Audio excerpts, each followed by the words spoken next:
ખાટસુરા અને કંટાસર રોડ વચ્ચે પીજીવીસીએલનો થાંભલો ઢળી પડ્યો।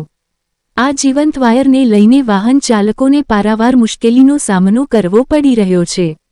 કોઈ અકસ્માત સર્જાય તે પહેલા આ પીજીવીસીએલનો થાંભલો સરખો કરવા લોકમાંગ ઉઠી છે।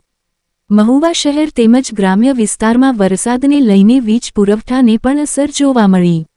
બ્યુરો રિપોર્ટ, ભારત વિચાર સંવાદ ન્યૂઝ, મહુવા।